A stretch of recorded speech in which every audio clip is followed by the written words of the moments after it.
주회전에 나와 예배하시는 모든 분들에게 하나님의 평안, 은혜가 넘치시기를 바랍니다.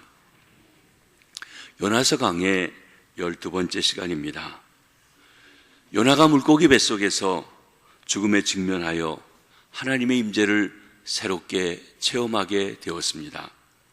그러면서 그는 자기가 헛된 것을 숭상하고 잘못되었다는 것을 회개하고 그런 자기를 만나주시고 회복해 주시는 하나님께 감사하며 이제 자기의 삶을 마지막으로 드리는 기도를 드리게 되었습니다. 구원은 여호와께 속하였나이다 고백하기도 했습니다. 그런데 바로 그 순간 하나님께서 큰 물고기를 명하여 요나를 육지에 토하게 하신 것입니다. 하나님께서 그를 죽음으로 받아주신 것이 아니라 다시 한번 세상에 나가서 사역할 수 있도록 살려주시고 기회를 주신 것입니다. 1절 말씀을 한번 보시겠습니다. 시작. 여호와의 말씀이 두 번째로 요나에게 임하니라. 이르시되 물고기 뱃속에서 죽을 뻔했다가 살아 돌아온 요나에게 다시 사명이 주어졌습니다. 요나가 육지에 귀환하고 그 시간이 얼마나 흘렀는지 우리는 정확히 알 수가 없습니다. 아마도 바닷가에 주저앉아 이런저런 상념에 젖어 있을 여유 없이 바로 명령이 떨어진 것으로 보여집니다.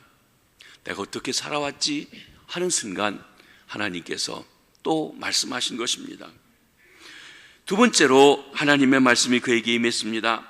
두 번째로 여호와의 말씀이 임하셨다는 것은 요나에게 사명을 주시되 특별한 관심을 가지고 직접 부르셨음을 강조해 주고 있습니다. 첫 번째 사명이 주어졌을 때 요나는 반항했습니다. 자기 기준에서 이런저런 이유로 하나님이 말씀하신 것과 정반대로 갔던 것입니다. 요나는 하나님께 쓰임받을 기회를 잃을 뻔했습니다. 하나님이 요나를 대신해서 다른 사람을 니느웨로 보내시려고 하셨다고 하면 요나의 삶은 끝장이었을 것입니다. 하나님 앞에 쓰임받지 못했을 것입니다. 그러나 하나님은 요나를 다시 불러주셨습니다. 하나님의 일을 맡겨주신 것입니다. 요나를 버리지 않으셨습니다. 이런 관점에서 우리는 이런 생각을 해봅니다. 하나님께서 쓰실 인재가 그렇게 없어서 하나님께 반항하고 저항하고 그리고 엉뚱한 데로 간 요나를 계속 부르실 필요가 있었을까? 그 시대에 사람이 그렇게 없단 말인가 하고 말입니다. 그러나 인재가 없어서 하나님이 요나를 고집하신 것이 아닙니다. 요나를 다시 부르시고 일꾼으로 쓰신 것은 오로지 요나를 향한 하나님의 사랑이고 하나님의 은혜인 것입니다. 요나처럼 두 번째 기회를 얻어 새롭게 되어서 역사에 귀하게 쓰임받은 사람이 있는데 베드로입니다. 3년 동안 예수님을 따라다녔던 베드로가 마지막 순간에 주님을 배반했습니다. 주님이 잡히신 후에 대제사장의 집에 끌려가셨을 때 그래도 그 집까지 쫓아갔는데 불 피워놓은 화로 옆에 앉아 있다가 한 여종이 베드로에게 다가와 질문합니다. 너도 이 사람의 제자가 아니냐? 그때 베드로는 순간 나는 아니라고 부인합니다. 계속 그 여자가 추궁하며 3번이나 물어보자 예수님을 계속 3번씩 모른다고 부인했습니다. 마지막에는 그냥 부인한 정주가 아니라 저주하며 부인했다고 했습니다. 바로 그 순간 예수님과 베드로가 눈이 마주쳤습니다. 예수님은 겟세마네 동산에서 붙잡히시며 로마 군인들에게 구타당하여서 얼굴이 뚱뚱 부은 모습이었습니다. 그 예수님의 눈길과 마주친 베드로의 심정이 어떠했을까요? 또 베드로의 그 배반하는 소리를 듣는 예수님의 심정은 어떠셨을까요? 우리 보통 사람 같으면 이렇게 말했을지 모릅니다. 야, 네가 인간이냐? 내가 3년 동안이나 너를 얼마나 귀하게 여겼는데 내가 나를 따라다니며 배운 게 있지 않니? 기사와 이적과 표적도 보고 능력을 맛보았으면서 한솔밥을 먹고 함께 지냈는데 어떻게 나를 모른다고 하느냐? 저주까지 해. 내가 사람 보는 눈이 없는지 너 같은 걸 제자로 삼았다니 이제 너하고 나하고 끝장이다. 아마 그렇게 이야기할 것입니다. 그런데 예수님은 그렇지 않으셨습니다. 예수님은 오히려 그렇게 말할 줄 미리 알고 있었다는 듯 긍휼의 마음을 가지고 그들을 쳐다보셨습니다. 아니, 예수님께서는 미리 그럴 것이라고 예언까지 해 주셨던 것입니다. 그리고 십자가에 못 박혀서 저절이 죽으셨습니다. 만일 예수님의 이야기가 거기서 멈추었다면 베드로는 평생 죄책감을 가지고 살았을 것입니다. 그러나 예수님은 부활하셨습니다. 부활하신 주님이 베드로를 만나셨습니다. 디베리아 바닷가에 또 고기잡이 하러 갔던 그 베드로를 다시 찾아가신 것입니다. 고기잡이에 열중하지만 하나도 잡지 못한 그들에게 배 오른쪽에 고기를 그물을 던지라고 하시면서 어디서 가져왔는지 모르지만 숯불을 피워놓고 떡을 구워 놓으시고 방금 잡은 고기도 가져오라고 하셔서 그들을 배불리 먹이신 다음에 베드로에게 질문합니다. 요한의 아들 시몬아, 내가 나를 사랑하느냐? 예수님은 베드로라고 부르지 않았습니다. 신앙 고백 후에 주어진 그 이름을 부르시지 않고 맨 처음 그를 갈릴리 바다에서 부르실 때 사용했던 이름, 요한의 아들 시몬아, 내가 나를 사랑하느냐 하고 물어보십니다. 엉거주춤 당신이 아십니다. 우물우물 대답하는 그에게 내 양을 먹이라, 내 양을 치라, 내 양을 먹이라 하시면서 사명을 새롭게 부탁하십니다. 예수님의 제자로서 사명을 감당할 수 있는 기회를 다시 한번 허락해 주신 것입니다. 그것이 하나님의 은혜입니다. 하나님의 사랑이 아니고는 설명할 수가 없는 것입니다. 우리는 요나나 베드로의 모습에서 용기를 얻습니다. 이는 요나나 베드로의 모습이 바로 저와 여러분 우리의 모습이기도 하기 때문에 그렇습니다. 우리는 하나님의 말씀을 한두 번 거역한 것이 아닙니다. 무수히 거역하고 반발하며 살아갑니다. 예수님께서 그 시대 유대인들에게 들으면서도 듣지 못한다고 책망하셨습니다. 그런데 오늘 우리도 말씀을 깨닫지 못하고 실천하지 못하고 살아갑니다. 말씀을 들을 때 나하고 같으면 아멘 하지만 나하고 조금만 다르면 아니라고 거부하고 나갑니다. 하나님 말씀에 거역하기를 밥 먹듯 하고 있습니다. 그런 우리를 하나님께서는 내팽개치시지 아니하시고 끈질기게 사랑하시고 은혜를 주셔서 지금 여기까지 오시며 아직도 기다리시고 돌아오라고 하십니다. 하나님의 은혜와 사랑이 아니고는 우리가 하나님을 믿고 예배드릴 수가 없습니다. 이런 사실을 깊이 생각하고 하나님 앞에 감사드리시며 삶을 드리시며 주 앞에 나오실 수 있게 되길 바랍니다. 찬송가 528장에 보면 우리 주님께서 우리를 부르시는 모습을 이렇게 찬송합니다. 예수가 우리를 부르는 소리, 그 음성 부드러워. 문 앞에 나와서 사면을 보며 우리를 기다리네. 오라, 오라, 방황치 말고 오라. 죄 있는 자들아 이리로 오라. 주 예수 앞에 오라. 예수님은 주님을 떠나 죄 가운데 방황하는 이들이 돌아오길 기다립니다. 마치 집을 떠난 탕자를 기다리는 아버지 심정으로 이제 오나 저제 오나 문을 내다보며 돌아오기를 기다리고 계십니다. 예수님은 우리를 부르시고 또 불러주십니다. 우리는 주님의 음성을 못 들은 척 무시하며 살아갑니다. 왜냐하면 주님이 내가 하고 싶은 건 못하게 한다고 간섭한다고 여기기 때문에 그렇습니다. 바쁘다고 핑계댑니다. 그런데 그런 예수님은 끝까지 우리를 부르십니다. 그리고 기다려주고 계신 것입니다. 예수님의 부르심에는 반응이 없다고 화를 내지도 않으십니다. 우리가 돌아서서 죽게 올 때까지 부드럽게 계속 부르고 계십니다. 그런데 여러분, 우리에게 언제나 기회가 주어지는 것은 아닙니다. 우리가 이 세상을 떠날 때가 언제일지 모릅니다. 오늘일지 내일일지 모릅니다. 주님이 다시 오실 때가 오늘일지 내일일지 알지 못하기 때문에 여러분, 이 음성을 들으면 속히 와야 됩니다. 내일 가지, 모레 가지, 한 달 후에 가지, 1년 후에 가지, 그 기회가 우리에게 있을지 알지 못한다는 것입니다. 하나님의 말씀이 들을 때 순종하실 수 있게 되길 바랍니다. 시간을 낭비하지 말아야 합니다. 하나님의 일정표에 따라 행동하고 사명을 감당하실 수 있게 되기를 바랍니다. 그것이 우리를 향하신 하나님의 은혜요, 하나님의 사랑에 바르게 응답하는 길인 것입니다. 하나님은 요나를 다시 니느웨로 보내십니다. 여기 2절 말씀을 다시 한번 보시겠습니다. 시작. 일어나 저 큰 성읍 니느웨로 가서 내가 내게 명한 바를 그들에게 선포하라. 니느웨는 요나가 살던 당시에 세계를 정복하고 있었던 아수르의 수도입니다. 그러나 영적인 측면에서 본다고 하면 이 모든 세계를 대표하는 도시이기도 합니다. 이 세상이 바로 니느웨의 모습입니다. 니느웨가 이 세상을 상징한다는 단서가 무엇일까요?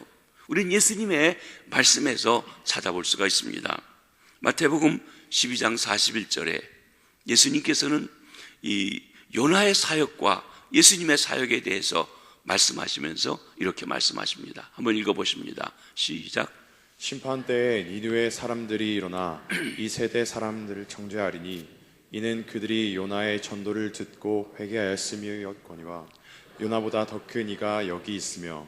심판 때, 마지막 심판 때, 재림의 때, 주님이 만왕의 왕으로 오셔서 심판하실 그때에 니느웨 사람들이 특별히 이 시대 사람들에게 책망할 것이라고 그랬습니다. 여기 이 시대 사람들은 1차적으로는 예수님 당시에 예수님의 말씀을 듣고 기적을 눈으로 보고 체험하고 있었던 당시 유대인들을 말하고 있습니다. 그러나 좀 더 확대해 보면 지금 우리가 살고 있는 세대를 포함합니다. 따라서 이 시대 사람은 예수님이 이 땅에 오신 이후에 성령님의 역사와 하나님의 능력이 역사하고 있는 모든 세대를 지칭하는 말이라고 할 것입니다. 예수님은 니느웨 사람들은 요나의 전도를 듣고 회개하였는데 요나보다 더 크니 요나의 주님, 천지의 주제가 되신 만왕의 왕이 왔는데도 불구하고 그 말씀을 듣고도 회개하지 않습니다. 돌이키지 않습니다. 그 사실을 책망하고 있다는 것입니다. 니느웨 사람들이 우리를 정죄할 근거가 무엇입니까? 니느웨 사람들은 자신들의 죄악으로 인하여서 심판의 메시지를 받았습니다. 40일 후에는 이 땅이 멸망할 것이다. 40일 후에는 너희들이 멸망할 것이다. 그 사이에 회개하라는 심판의 메시지를 받았습니다. 그런 그들이 오늘 우리를 정죄할 입장은 아니라는 생각이 됩니다. 왜냐하면 그들은 못된 죄를 짓고 심판받을 그런 위치에 있었기 때문에 그렇습니다. 그런데 예수님은 그렇지 않다고 말씀하십니다. 예수님이 이 세상에 오셔서 선포하신 첫 번째 말씀이 무엇입니까? 아니, 예수님의 메시지의 핵심이 무엇입니까? 회개하라. 천국이 가까웠다. 네 마음대로 하나님을 떠나 살던 인생을 돌이켜 하나님의 다스림을 받고 하나님 중심의 삶을 살아라. 그것입니다.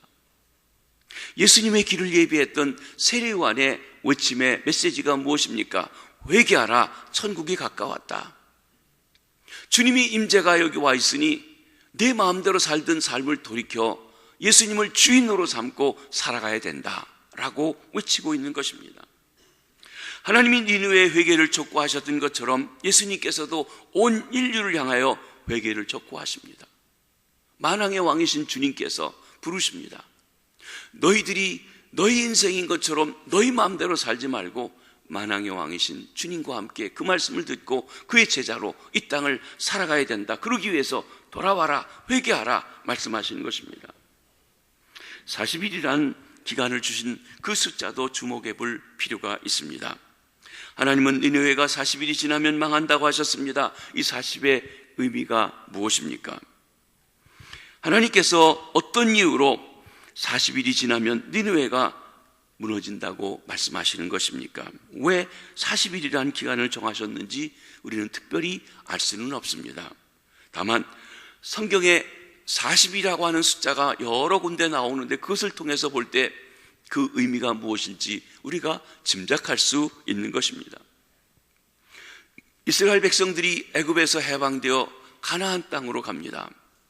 그런데 그 가는 과정에 하나님을 온전히 의지하지 않고 시험하고 불평하고 원망합니다. 그들을 단련하시는 기간이 40년이었습니다. 새 사람이 되어서 가나안 땅에 들어가게 하신 훈련받는 기간입니다.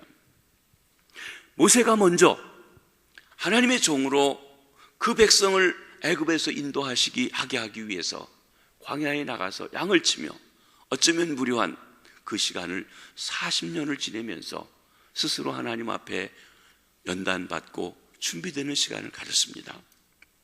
예수님의 공생애를 시작하시면서 광야에 나가 40일 동안 금식하시며 마귀의 시험을 받으시며 하나님의 아들로 사역을 준비하시고 구원 사역을 준비하시게 되었던 것입니다.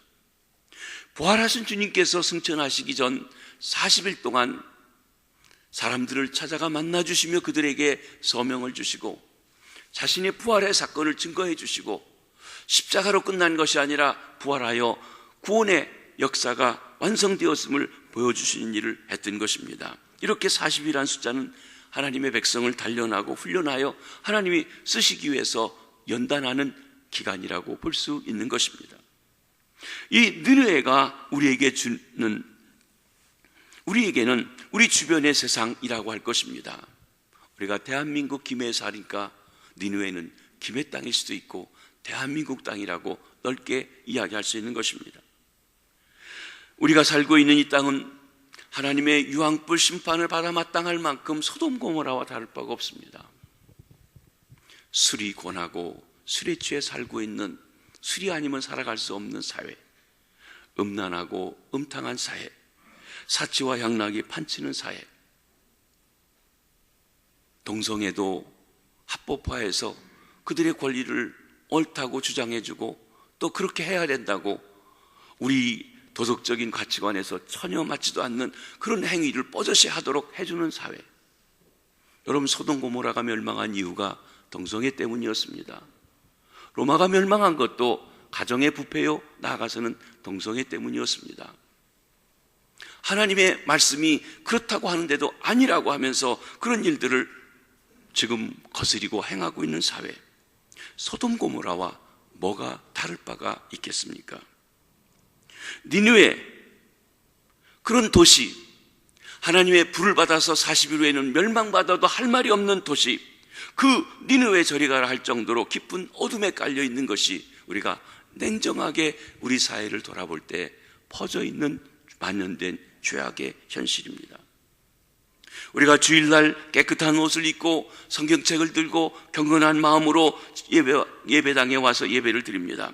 그러나 우리 주변 사회는 만만치가 않습니다. 얼마나 지저분하고 타락했는지 모릅니다. 직장인들은 술을 권하고 취하고 부정부패 속에 빠져가고 있는 삶에 고민하며 살아가며 있습니다. 타락한 문화를 바꾸기란 여간 어려운 문제가 아닙니다. 내 힘으로, 내 한 사람의 힘으로 이런 사회적인 흐름을 바꾼다고 하는 것이 역부족이라고 생각해서 좌절합니다. 사회에 순응하여 살기도 어렵고 그렇다고 사회에 순응하지 않고 살기도 어려운 세상입니다. 이것이 우리가 살고 있는 세상이요, 니느웨 같은 세상의 모습이기도 한 것입니다. 니느웨에서 같은 대각성, 부흥운동, 회개운동이 이 땅에 일어나기를 우리는 소망합니다. 하나님의 말씀으로 사회가 뒤집어지는 일이 일어나길 간절히 바라는 것입니다. 많은 그리스도인들이 어느 순간 절망감에 패배주의에 사로잡혔습니다. 심지어 어떤 이는 자신이 그리스도인인 것을 사실을 드러내지 않고 그런 것을 나타내는 것을 싫어하면서 부끄러워하는 이들도 있습니다.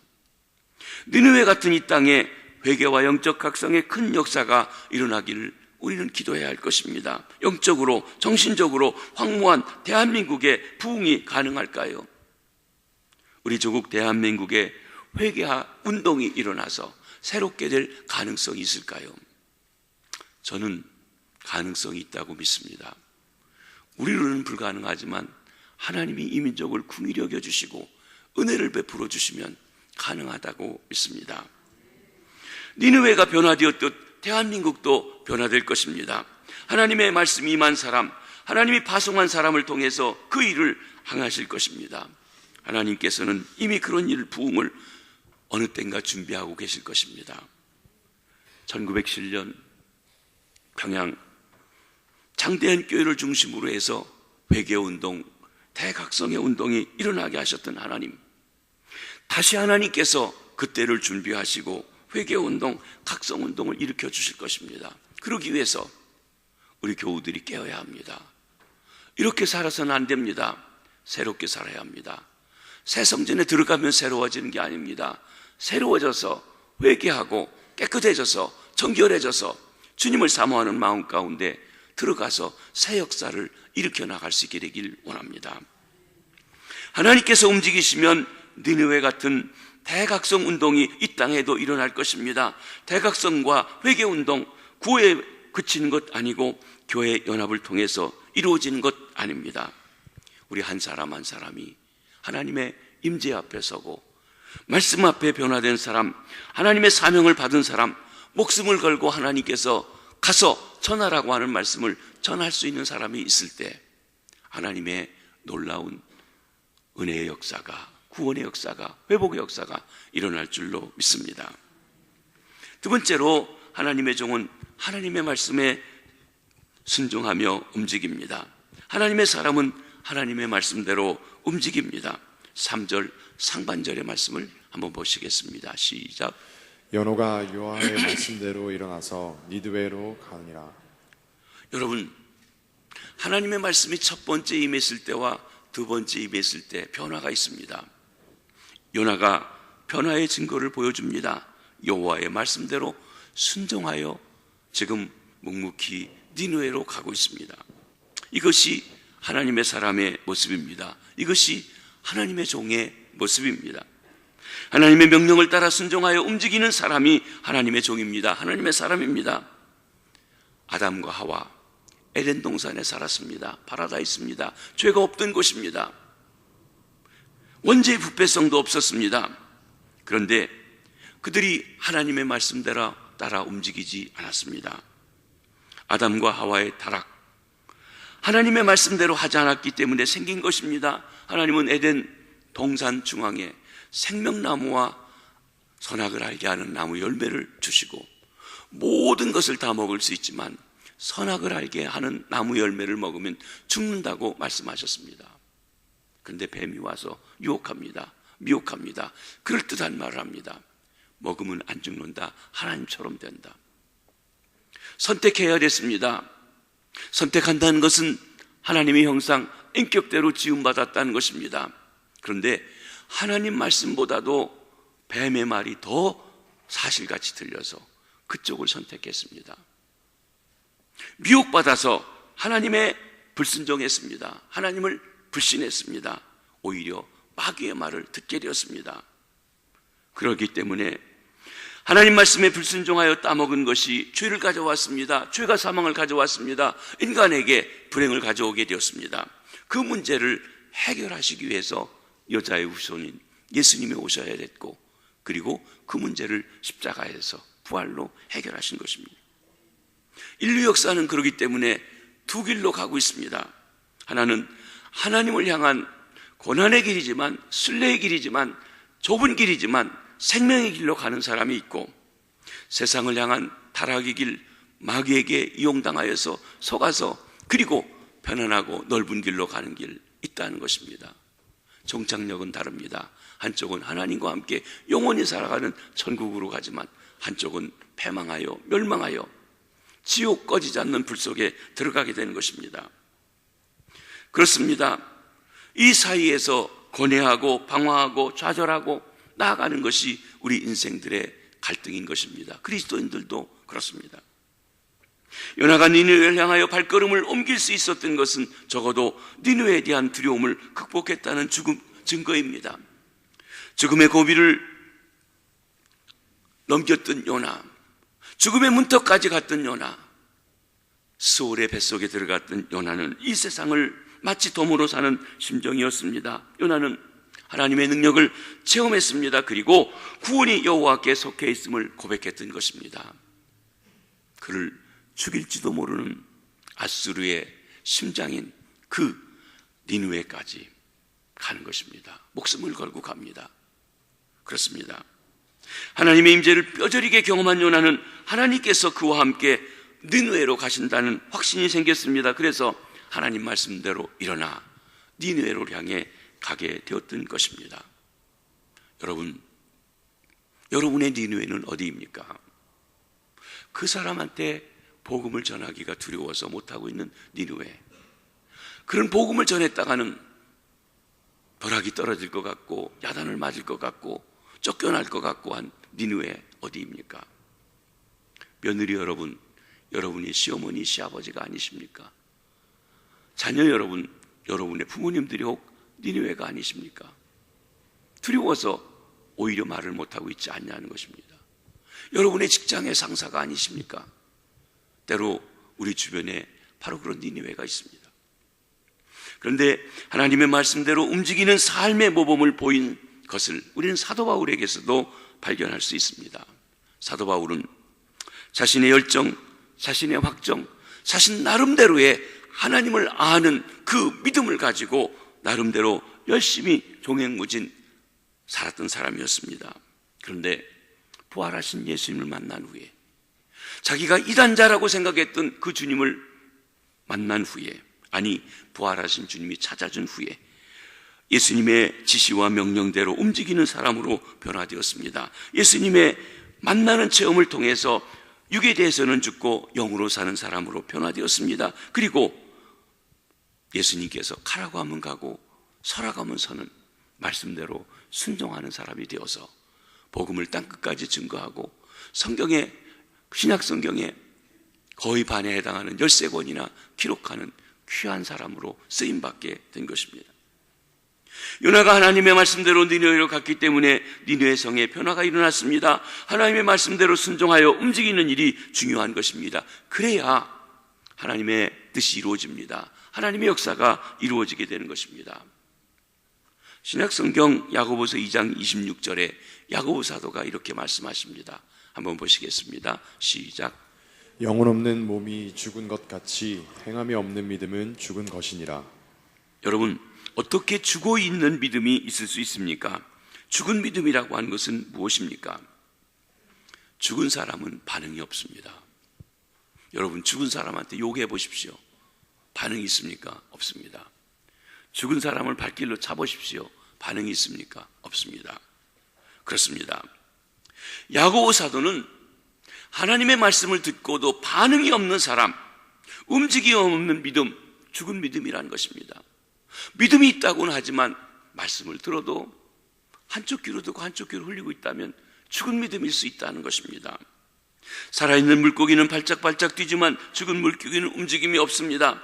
하나님의 말씀을 듣고도 움직이지 않는다면, 반응이 없다면 그것은 죽은 믿음이라고 하는 것입니다.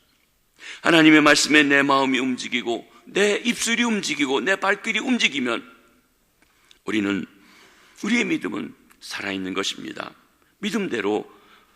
믿음이 우리가 하나님의 말씀대로 움직이시는 귀한 은혜가 있으시기 바랍니다. 말씀이 들려졌을 때 그 말씀을 온 힘을 기울여 이루기 위해서 순종하시는 믿음의 사람들 되시기를 바랍니다. 하나님의 뜻, 하나님의 역사는 말씀을 따라 움직이는 사람, 순종하는 사람을 통해서 이루어져 가는 것입니다. 우리는 또한 세상을 볼 때 하나님의 시선을 가져야 할 필요가 있습니다. 2절 상반절 3절을 한번 보시겠습니다. 시작. 일어나 저 끝 성읍 니느웨로 가서 니느웨는 사흘 동안 걸을 만큼 하나님 앞에 큰 성읍이더라. 2절과 3절 사이에 니느웨를 설명하는 말입니다. 특이한 표현이 있습니다. 2절에는 저 큰 성읍 니느웨로 가라 말씀하셨고 3절에는 하나님 앞에 큰 성이라고 했습니다. 니느웨는 고대 사회에서 큰 성이 없음에 틀림없습니다. 그런데 니느웨를 하나님 앞에 큰 성이라고 언급하고 있습니다. 그러면 니느웨가 큰 성읍이라고 하시는 하나님의 평가의 기준은 무엇입니까? 인구가 많아서입니까? 아니면 면적이 넓어서입니까? 큰 성읍이라고 하는 기준의 규모가 무엇이냐는 것입니다. 물론 니느웨의 규모가 크지 않다는 말이 아닙니다. 3일 길을 걸어가야 하니 그 작은 성읍이 결코 아닙니다. 그러나 중요한 것은 니느웨의 성읍이 물리적인 크기가 아니라 그 성읍에 대한 하나님의 마음이 무엇이냐, 하나님에 대해서 어떤 존재냐라고 하는 것이라고 하는 것입니다. 하나님 앞에 크다는 것은 하나님 보시기에 크고 귀한 존재였다고 하는 것을 말씀합니다. 요나는 니느웨를 바라볼 때 저까지 도시, 하나님의 불이 내려서 다 죽어도 마땅한 도시, 그들을 하찮게 생각했습니다. 그래서 처음에 니느웨로 가서 복음 전하라고 할 때 안 간 것입니다. 그는 하나님 앞에서 니느웨가 중요하다고 하는 생각을 해본 적이 없습니다. 자기 관점에서 말입니다. 이제 그런 시선과 관점을 이 요나가 가지고 보는 눈이 생겼습니다. 하나님은 우리 모두가 하나님 앞에 큰 사람으로 귀한 존재로 바라보고 있습니다. 하나님 앞에서 우리 모두가 크고 중요한 사람입니다. 우리가 세상 사람들과 비교해 볼 때 우리보다 공부도 많이 한 사람도 많고 더 많은 사람도 있고 권세 많은 사람도 있고 훨씬 능력 있는 사람이 많고 그에 비해서 우리가 보잘것 없을지 모릅니다. 그러나 하나님은 저와 여러분 우리를 보배롭고 존귀하다고 여기십니다. 하나님의 아들 독생자 예수 그리스도를 저와 여러분들을 위해서 보내주실 만큼 사랑하십니다. 하나님이 세상을 이처럼 사랑하사 독생자를 주셨으니 이는 그를 믿는 자마다 멸망하지 않고 영생을 얻게 하려 함이라. 여러분, 세상에 많은 어린이들이 있지만 내 자녀, 때론 키가 작고 공부도 못하고 때론 장애도 있고 그래도 내 자녀가 제일 소중합니다. 왜요? 내 자녀니까. 하나님이 그 아들 예수 그리스도를 통해서 십자가를 통해서 부활을 통해서 구원받은 우리에게 너는 내 것이라 하시며 내가 너를 보배롭고 소중하게 여기신다고 이야기하시는 것입니다. 그렇습니다. 사랑하는 성도 여러분, 여러분은 한 사람 한 사람 우리 모두가 하나님 앞에 큰 사람이고 소중한 사람이고 중요한 사람이란 확신을 갖게 되시길 바랍니다. 그런데 구원받은 우리만 소중한 사람이 아니라 구원받지 않고 죄악 가운데 있고 지옥을 향해 가고 있고 죽어가고 있는 그들도 하나님 앞에는 소중한 사람이라는 것이에요. 한 영혼이라도 더 구원받기를 원하시는 주님, 한 영혼이 천하보다 귀하다고 여기시는 주님, 우리가 하나님의 마음을 모르고 그들을 죽어가도록 내버려 두는 것을 안타까워하시는 것입니다. 요나와 같이 그들은 죽어 마땅합니다 하고 내버려 두는 것을 안타까워하신다는 것이 하나님 앞에 큰 성이기에 그들을 찾아가라, 구원해라, 외쳐라 하시는 것입니다. 니느웨가 우리의 가정이라면 예수 믿는다고 구박하는 시아버지, 시어머니, 시누이, 형제들에게 용기를 내서 죽을 각오를 하고 또 가라는 얘기예요.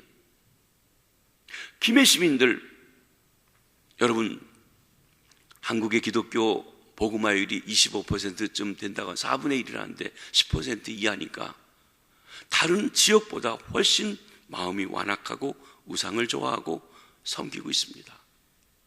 우리 김해시 기독교연합회가 각 교회들에게 문자를 보낸 거 보니까 여기 17일 날인가요? 메가마트에서 전통 문화라고 해서 뭐 굿하고 작두타고 하는 그런 것을 공연을 한다고 합니다. 또 어떤 행사하면 돼지 머리 놓고 절하기도 하고 합니다. 우상 섬기는 일을 앞장섭니다. 헛된 것을 숭상하는 것입니다. 전도하기가 참 어렵습니다. 안 들으려고 합니다. 그러나 포기하지 말라는 것이, 왜냐하면 하나님 앞에 그들 영혼도 소중하다는 것입니다. 그들이 하나님께 돌아오기를 하나님께서는 기다리고 계시다는 것입니다. 그래서 그들에게 어떤 형태로든지 하나님의 말씀을 전해줘야 합니다. 40일이 지나면 심판받는다는 말씀을 전해주셔야 합니다. 당신들이 그렇게 살면 지옥 간다고 말씀을 전해줘야 됩니다. 싫어해도 전해줘야 됩니다. 죽이려고 해도 전해줘야 된다는 것입니다. 그래서 요나는 니느웨로 가게 된 것입니다. 그래야, 회개해야, 돌아서야 하나님의 구원을 받을 수 있고, 그리고 그들이 천국 갈 수 있고, 하나님께서는 우리만 위해서 그 독생자를 보내신 것이 아니라 그분들을 위해서도 하나님은 독생자를 보내시고 돌아오기를 기다리고 계십니다. 하나님은 세상의 불이 악독에 찌들려 사탄의 노예로 살아가고 있는 인류를 구원해내시기를 원하십니다. 그렇기 때문에 우리는 하나님의 말씀을 부지런히 전해야 합니다. 하나님께서 먼저 구원받은 저와 여러분 우리에게 말씀하십니다. 너는 니느웨로 가서 내가 내게 명한 바를 선포하라. 너는 내가 너에게 보내는 김해에 가서, 내 가족에게 가서 내가 내게 명한 복음을, 심판의 소식을, 회개하라, 천국에 갔다 왔다는 소식을 전파하라고 말씀하십니다. 그 말씀을 듣고 순종하시는 주의 백성들 되시기를 바랍니다. 기도하겠습니다. 하나님 아버지, 우리를 구원해 주셔서 감사합니다. 구원받은 우리가